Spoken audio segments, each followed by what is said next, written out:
नाज़रीन ख़बर share कंदालू जोगल भरसा B section थाणे जी हद ॻोठ शाहनवाज़ पहाड़ में ॾोह जे इरादे सां बीठल ॾोहारिन ऐं पुलिस में मुबैना मुक़ाबिलो थी पियो।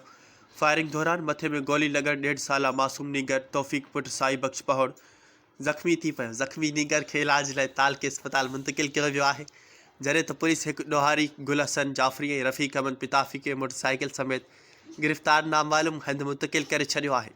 वाक़े खां कुछ देर बाद रफ़ीक पिताफ़ी जे वारिस सिंध बलोचिस्तान पुलिस के चैलेंज पढ़ियल ॾोहारी प्यारो पिताफ़ी वीडियो ज़रिए जोंगल SHO बी सेक्शन अली गुल चोलियाणी के धमकी ॾिनी आहे।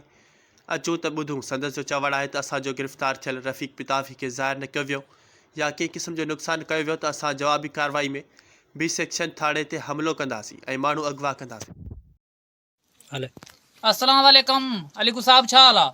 जेके तूं रफ़ीक के हाणे खणी वई 20-25 मिंटनि में इहो तोखे ख़बर हुजे तुंहिंजो मुंहिंजो जहिड़ो तूं सां हाणे जेको तूं सरियाम माण्हू तूं खणी वई सभु चोटू वारा न थी।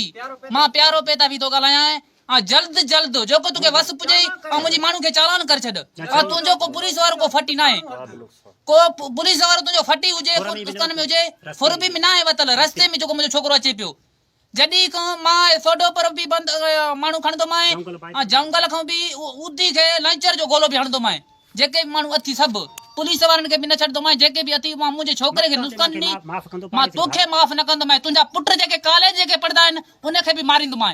इहो सरियाम मां चयां थो प्यारो तोखे पेताफ़ी सरियाम पाड़े सिरियूं असांजो तूं चोटू वारा जेके ग़रीब मारिया थी न उहे न थी। मां प्यारो पेताफ़ी सरियाम थो ॻाल्हायां। सलाम वालेकुम।